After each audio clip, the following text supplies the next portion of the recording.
What's up, guys? I'm trying to fix this keyboard.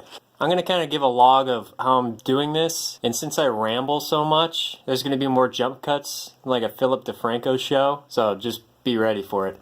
Anyway, this is the Lowrey L2. They call it the Wandering Genie, which is lighting up in rainbow glory down here. It is a portable electronic organ built in 1979. This thing, half of the features work and half of the features don't work, so I'm trying to fix those unworking features. These are the melody instruments, and they seem to be working pretty well. These are the rhythm tabs. You should be hearing drums. We're hearing bass and accompaniment, and not hearing that right now. So all of these work, even these green ones. I think these are like percussive instruments.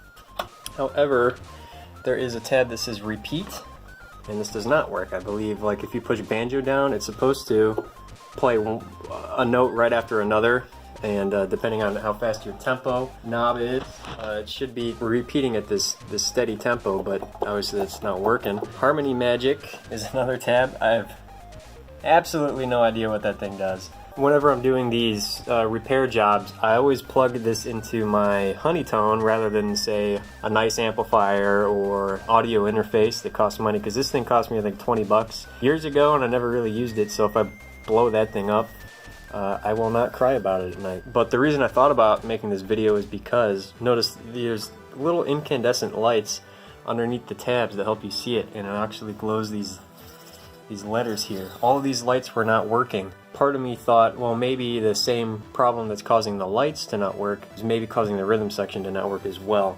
This is how I do it. I think, well, it could be this, and I try fixing that one thing. And then if that doesn't fix the overall problem, I'll say, okay, well, it could be this, and then I'll try fixing that. And if that doesn't do it, you just keep going down the line and you keep pondering.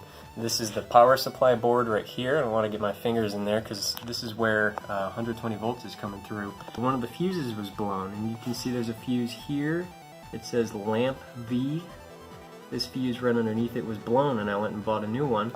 And all the lights came on except for these two in the end. Since I got the lights working, obviously my rhythm section is still not making any sound. Then you have to think, okay, well, what could be causing that? There was one thing I noticed that is kind of interesting. Rhythm section uses the tempo slider, and the repeat tab also uses the tempo slider. The reason that the repeat tab is working may be the same reason that the rhythm section is also now working. So that's what I'm going to go off of next. Now I start tracing the circuitry on the board and take it from there. A good first step, which I did not start with just because it was tough to get in here, but is to take a look at the power supply board and take a look at where voltages are written on the board and testing with your multimeter and seeing if it's putting out correct voltages. So far this thing seems to be putting out correct voltages, but it's that's just a very easy first thing to rule out. Also, fuses. These old machines always have these big old fuses. You see two of them right there. But yeah, if something's not working, check that fuse. You know, I'll be sad if I can't get it to work. I'll be sad if I accidentally break the part that works. One thing to note is that it is just as important to check the connections between the switches and whatever they're supposed to be connected to as it is to test the switch itself. You can put your leads right here. You can see these traces are connecting to these two solder joints. You can put them there and flip the switch, and you should be able to hear it beep and not beep your multimeter when you're testing continuity, and that's good. But what you should really do is say, follow this trace all the way around to whichever pin, clip it to that pin. Now take this trace, follow it all the way to wherever I think it's supposed to go to another pin. Clip those two pins, then flip that switch, and you should still hear that beep come on and off if you're in continuity mode. And look at that. All in one night, ladies and gentlemen. That rhythm section is jamming, the bass is going. Our rhythm section is working. Now I want to tell you what I was doing. So remember I was talking about the repeat tab wasn't working and the rhythm tab wasn't working. They both use the tempo potentiometer, so I thought, alright, maybe it has something to do with that. I was testing all of these switches, all of these potentiometers, making sure they connect to these pins down here at the bottom. you can see these pins here, and you can see the solder joints for the pins back up here, and I was testing continuity between the solder joints and the pins, and they all worked except for this third pin. If you follow the trace for the third pin, what do you know? It leads up to your rhythm speed potentiometer. So what I did is I just connected the two. This is supposed to be connected to this pin via this solder joint. I just cut out the middleman, just connected alligator clips, and made a direct short there, and the thing came to life as soon as I turned it on. I don't know about how about that repeat tab that wasn't working, so let's check this out. Let's see. Hey! How about it? So, that's what I mean when it's just a dumb little fix like that. I'm gonna assume this thing is working as it should. The next step in my journey is to always mess with it and modify it. So typically what I do, and I try to be safe about it, but sometimes you blow stuff up, I take a set of alligator clips like these, and I just start shorting stuff out. Alright, so maybe mindlessly poking around is not the best idea when you don't know what's going on in the circuitry, because now my rhythm isn't working. So, yeah, we were doing so good tonight, and now I'm thinking if I get it working again, maybe I should just leave it be.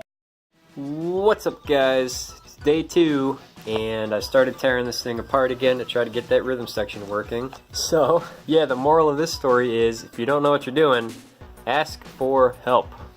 What happened is I shorted out a resistor, and then I didn't have time to think because it stopped working all of a sudden. That means something was getting way too much voltage, and I blew it up, and that was not smart of me. But hey, I'm determined, and I can get this thing to work, I'm sure. The resistor was down here, and it's connected to this IC, and you see this is an empty socket now because I took it out, and it's sitting right here in my toolkit.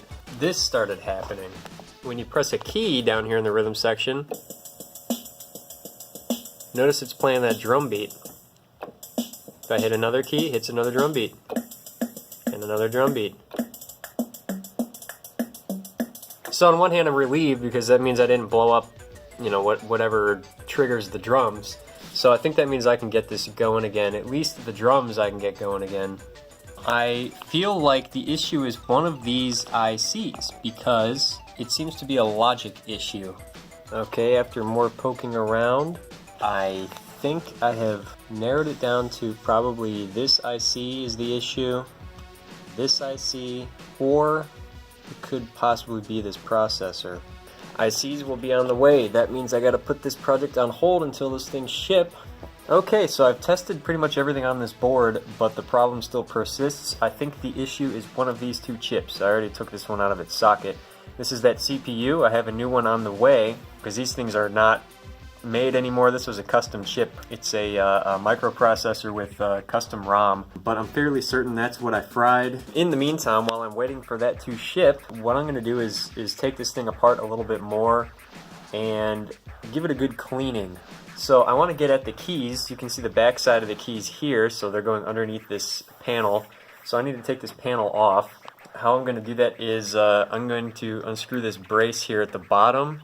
Alright, I got those bolts out of the bottom, so now I can lean this part of the panel backwards so that I have more access to these keys. And then I still have to glue this part back down. I've got some epoxy that I can make up, and I'll just put a little dab in there and push that panel back down, and then that should hold its place for years. Turns out these keys have like one of the most infuriating designs ever. So this design causes them to play really, really nicely, and I do like the way they feel, but in order to take them off, it's kind of a huge pain. So on every single one, there's this little spring, and that's what causes the key to pop back up. And you can see these springs are right here on the black keys and here on the white keys. So what you have to do is remove the spring. One thing I always do is I check to see if they are labeled anywhere. I'm looking on this one, and I do see a label. It says AA. But what I always do is I check and make sure that the keys are labeled. Okay, I got the keys removed. As you can see, it's pretty typically nasty. Under here, obviously, I'll do a vacuum, a wipe down, try to clean out this felt without damaging it, because this felt gets pretty old. Give the back of the panel a good wipe down, fix this thing, and then we should be all good to go. Okay, after cleaning and scrubbing the inside of the key bed, this is what it looks like. Obviously not perfect, but since you're not seeing much of this when it's all together, it doesn't need to be perfect. Just want to get the bulk of the nastiness out of there. So at this point, I have given the front panel a good wipe down. Usually I just resort to a damp towel to get some of the stuff off. I'm always really careful around these printed labels here. As you can see, some of them have already started to rub off. This one is supposed to say track rhythm. This material here, this is plastic, but you can see it has this like texture. If there's like dirt and mud and debris stuck in there and it just will not come out, my weapon of choice is this stuff right here, Crud Cutter. Whatever it does, it just like seeps into those little cracks and it just pulls out all of the dirt. Warning on this stuff though, it can damage certain materials, so I've noticed it can take off paint pretty easily. So what I usually do is I test it in a spot that is not going to be seen. Okay, so just because it was laying this way, the underside of it has been wiped down. For whatever reason, these incandescent bulbs were like a breeding ground for dust. They were completely covered. Okay, so the top side of the tabs were in decent shape here. There was a lot of dust in this little corner here, and I had to cram the rag in there just so I could get the dust out of it. And then something I'm about to do is work on these potentiometers a little bit. Whenever I have sliders, I usually try to clean them out. Slider potentiometers are, in my opinion, more susceptible to scratchiness, because since there's this open slot all the time, there's more of a chance that dust and debris can get inside of it. I have a couple products that I use. This is some of the best stuff you can buy for slider cleaning. This is Deoxit Fader F5. This is Deoxit Fader F100. Okay, so now I've relocated to the bathroom here, and I'm cleaning the keys. The easiest way for me to do this is just fill up the sink with hot water and toss them in and let them soak. I use the rag to wipe them down and get most of the stuff off. And then if there's anything persistent, I have these plastic bristle brushes. I use the brush to clean these little holes out here, and then anything that's really stubborn that doesn't really want to come off. So I just have a pile of them here, tossing them in a couple at a time, cleaning them off real good, tossing them over there to dry. Okay, so you might recall some of these keys have this discoloration spot. I have a dull flathead screwdriver here, and I'm just scraping the stuff off and trying my best not to scratch the key. Okay, so I scraped it all off, and what you can notice is underneath whatever that stuff was, you can see the original color of the key while the rest of it is still yellowed. I'm not going to lose sleep over it. Obviously that can be fixed later with retrobraiding, and like I said, that can be a project for another day. I have to glue this thing down. Right now it's sticking down, which usually doesn't. Let me pop it back out. Guess not. Okay, well, that's fine. Keep your secrets. This part of this little see-through label is popping off. I want to be able to glue this part down, and what I'm going to use to do that is this. This is 2-part epoxy here, so I have the machine cleaned out as I like it, so I'm going to slap this thing back together. If I don't repair this thing, this will be the end of it. This will be the end of the video, so you will know.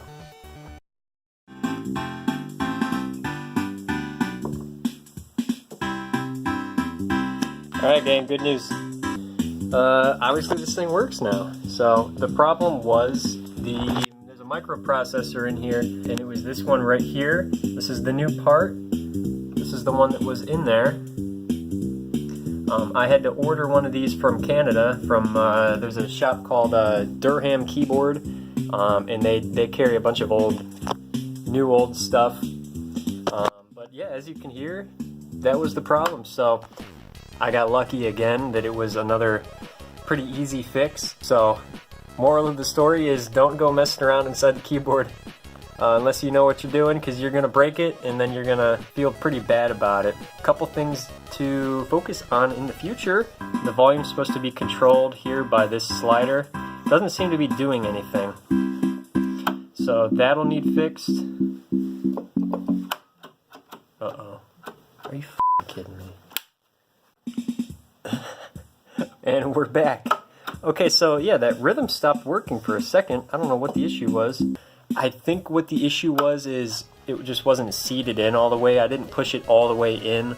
Okay, so things to fix. This not making any difference in volume. This tab is not working. So I suspect that the switch is not... What is going on? The one other thing that I kind of wanted to show is the dumb little fix that I did to get this working. So remember, originally the problem was there was no contact being made with the tempo slider.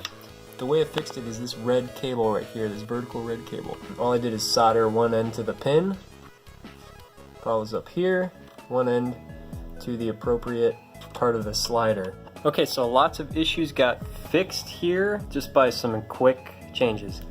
So, these are all working reliably, including this one. Are you f***ing kidding me?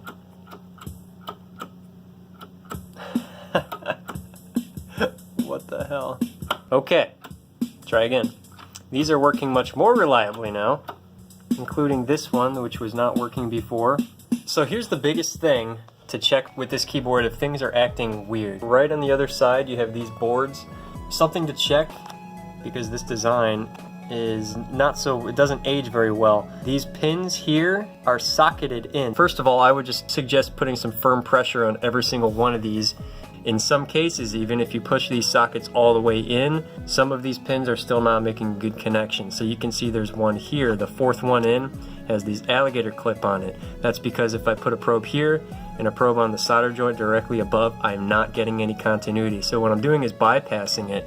Okay, before I do any soldering or anything, I'm going to replace some of the bulbs that were burnt out. These bulbs all came from a website called Jackson Electric Supply, and each one of these costs around 20 cents. And we're going to come over here. You see it's lighting up right here, Wandering Genie. Wandering Genie, Magic Genie chords. Oh, the 70s were a hell of a decade. And at this point, as far as I'm aware, this keyboard is fully functional. Yeah, I was kind of obsessing over this thing, and you might be wondering why.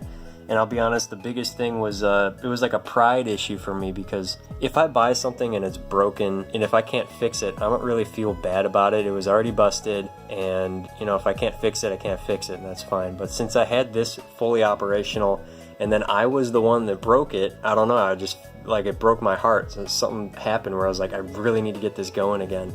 So this thing is limited, and this thing is pretty bulky. It's portable in the sense that, like, the first cell phone was portable, you know, but you have to lug this thing around. I can't really imagine anyone gigging with stuff like this. If we come over here, where I mentioned, I have a couple of dials that I've installed. This one does speed. We can go slower.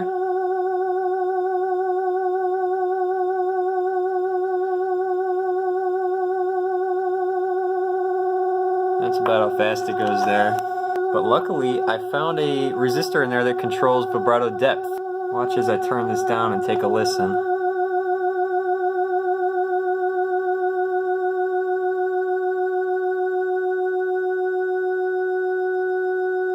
There. Right around there, you can still hear it happening. It's just kind of a little shimmer. So one last thing that I'd like to do still is be able to make this thing go down an octave. And I was hoping to find a resistor that could, you know, regulates the pitch, and I could put a potentiometer in it, and you could crank it down an entire octave. But I could not find that, so for now I'm going to call this project complete. If I get bored enough later on, maybe with a little bit of guidance, I will be able to figure out how to do the pitch change. But for now, this is what I got. So, and that is a wrap, my friends. Many cups of coffee went into this project. Here's my favorite coffee mug here. So I had exactly 2 extra knobs for these pots, but I think they look pretty nice over here.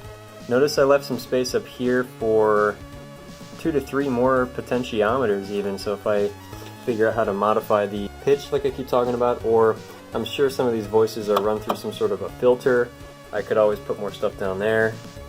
I bought it broken for 20 bucks, fixed it, broke it worse than it was, fixed it again, and then gave it these little modifications. So I think I've definitely improved this instrument, at least just a little bit with that vibrato mod. So I'm going to wrap this thing up here. So if you guys made it to the end of this video, this is it. Thank you so much for watching. I don't know why you would, because I'm sure this video is going to be boring, and also my camera's going to be shaking all over the place, but hopefully you learned a few things, because I certainly did on this journey. And that is that. Take care, gang. Stay cool.